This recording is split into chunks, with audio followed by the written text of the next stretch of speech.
everyone, Jennifer here. So today we're going to be doing something kind of new, and that is we are going to be doing a spoiler talk on a book that I've read already. And this is basically because, as you may have noticed with some of my book talk videos, I always say there's like stuff in here that I want to talk about, but that'll give away events in the story. So, these videos, these book talk spoiler videos, are basically a way for us to talk about what happens in the book with events that are giveaways to things that will happen at the end of the book or even later on in this book series.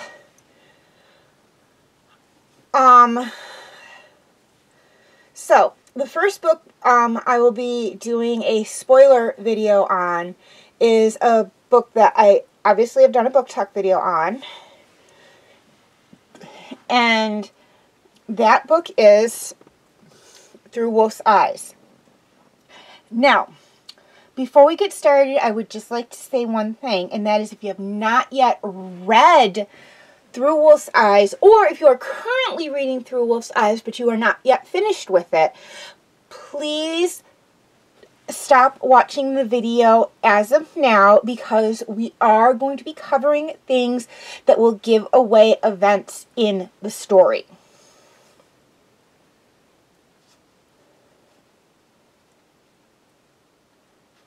Okay, so there are going to be two topics I will be covering in this spoiler video. The first one will be the actual identity of who Firekeeper, aka Lady Blessy, really is, and the other will be who becomes the heir to Hawkhaven.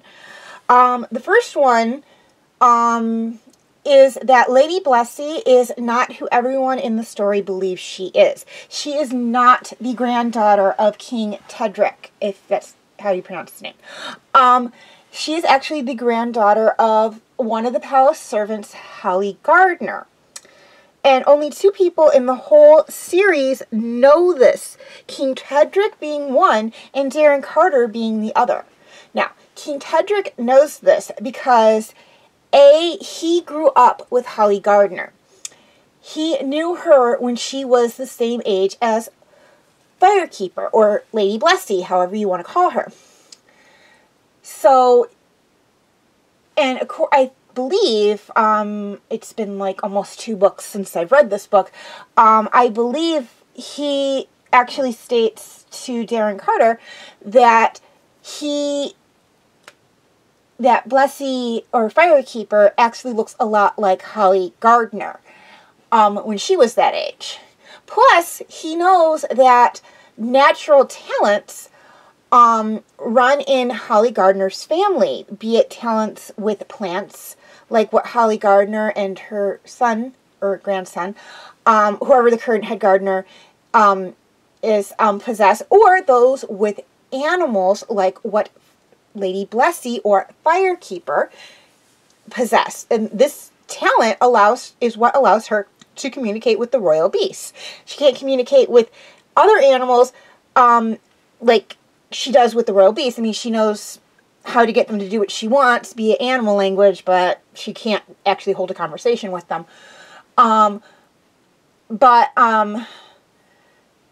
She can actually communicate with the other animals, and we see her do this with Elation and Blind Seer constantly throughout the story.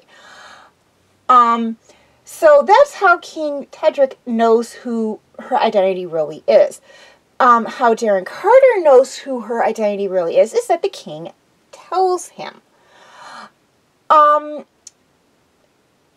as to why he doesn't just come out and announce who she is and return her to her true family and everything, is that I don't really remember. I think it's because she was already formally adopted by the Norwood family, who is a lower ranking noble family. And it's, you know what, she's already been adopted by this noble family. Everybody believes that's who she is. Let's just let her stay that way. I think that's what happened. If I remember correctly, I'd have to actually reread the book. Because I'm almost, as of the posting of this video, I'm almost done with the third book. So it's been a while since I read Through Wolf's Eyes. Now the second big thing I wanted to talk about is who becomes the heir to Hawkhaven.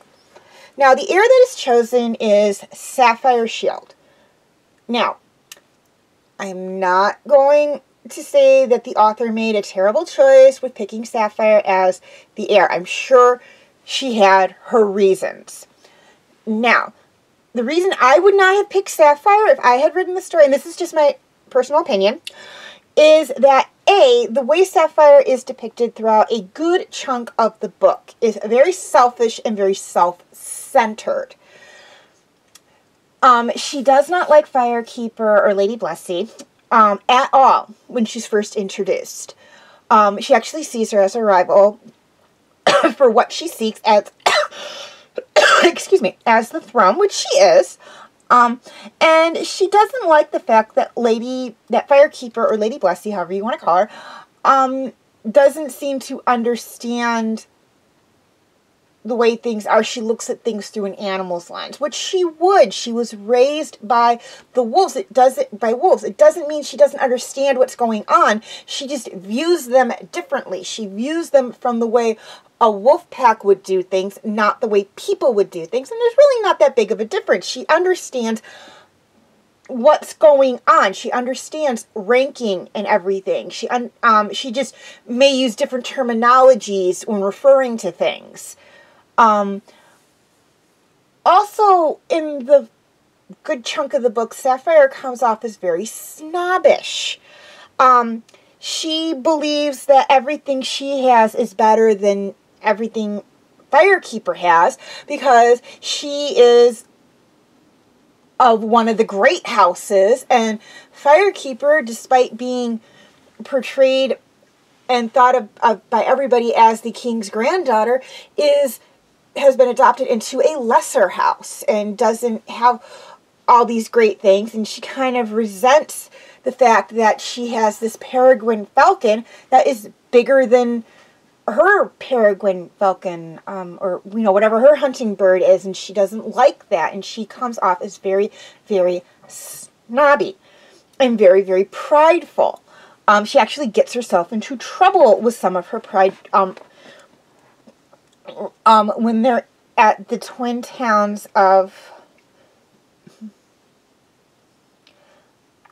I forget the names of the twin towns, and whatnot. So Sapphire would not have been my choice. Granted, she was the right age, because at the end of the book, a new king takes the throne for Bright Bay. No, the Queen of Bright Bay is not killed. She's actually dethroned. The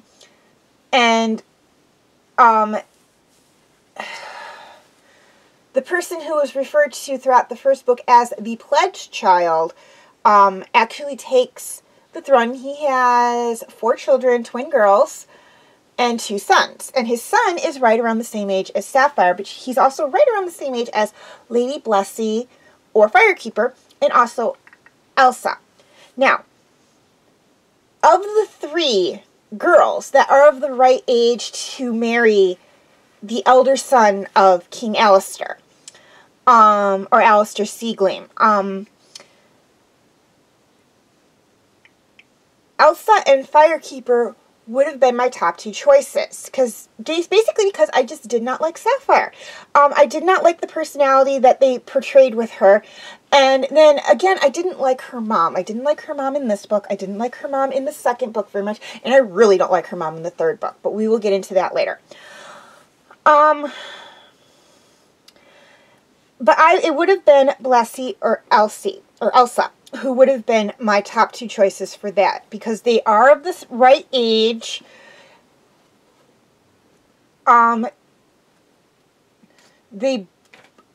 Elsa is of one of the great houses, and Blessy is thought of to be the granddaughter of the king.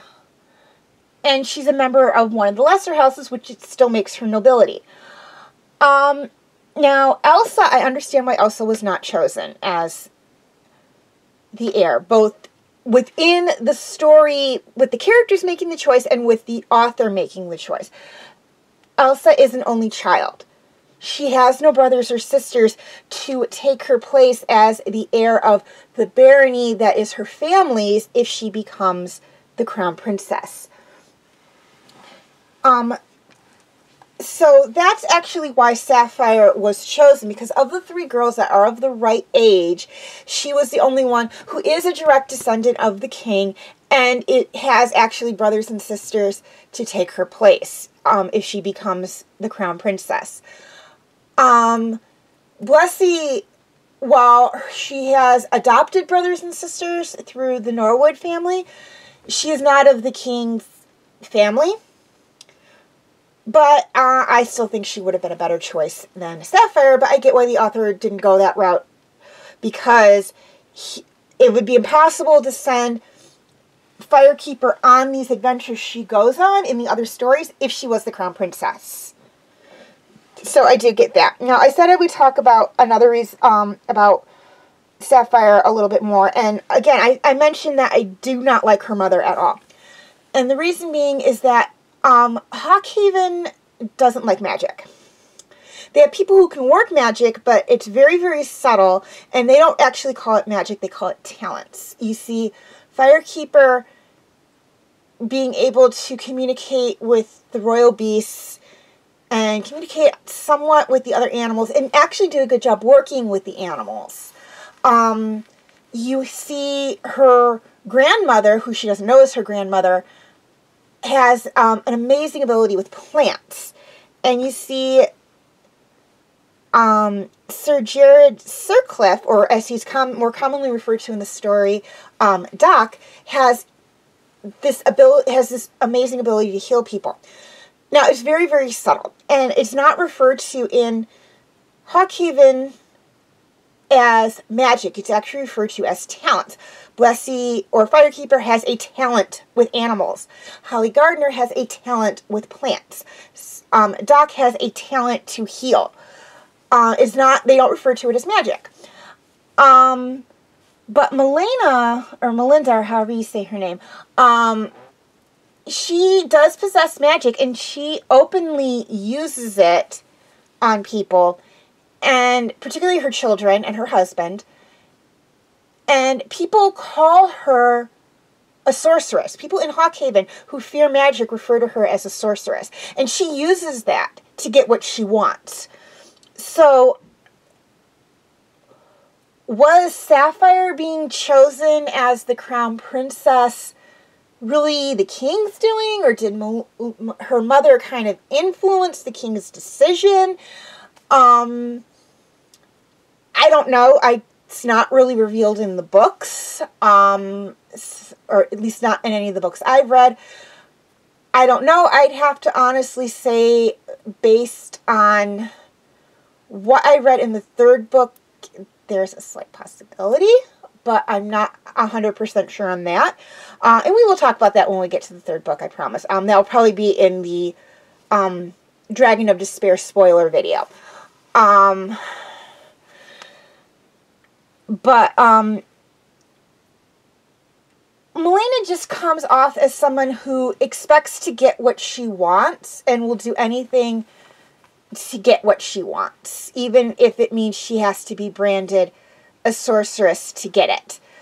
And that's another reason why I don't like the idea of Sapphire being the crown princess, because it's like, well, was this really a choice? Was she chosen on her own merits? Or was the king kind of subtly manipulated into this? It's not really revealed in the story. Now, Sapphire gets kind of nicer towards Blessy in the 2nd and 3rd book, but I'm not 100%. I'm kind of still on the fence with her. But we'll talk more about that when we get to the 2nd and 3rd books for Book Talk, I promise. But that'll have to be when I cycle back to them. And I'd like your thoughts on both of those. What do you think of Lady Blessy not actually being Lady Blessy, but actually being someone else. If you read the book, did you see that coming before you read the book? When you read the book, before they got to that point? Or was it, like, for me, was it a complete shock? I was very surprised. I mean, the way it was written as it was almost from someone else's point of view when they were reviewing Memories with Blessy in it, but I'm like, that could have just been very creative writing on the author's part. And what do you guys think of Sapphire being the Crown Princess? Do not refer to anything from the other book series if you've read the series. Number one, I've only read the first 2 books. I'm almost done with the 3rd book, but I haven't read anything past The Dragon of Despair as of the posting of this video. And also, just in case anybody else hasn't read anything past Through Wolf's Eyes, just strictly what your thoughts on Sapphire as the Crown Princess based on Through Wolf's Eyes. Okay, as always, thank you for watching, and be sure to like, subscribe, and comment, and have a very nice day, everyone.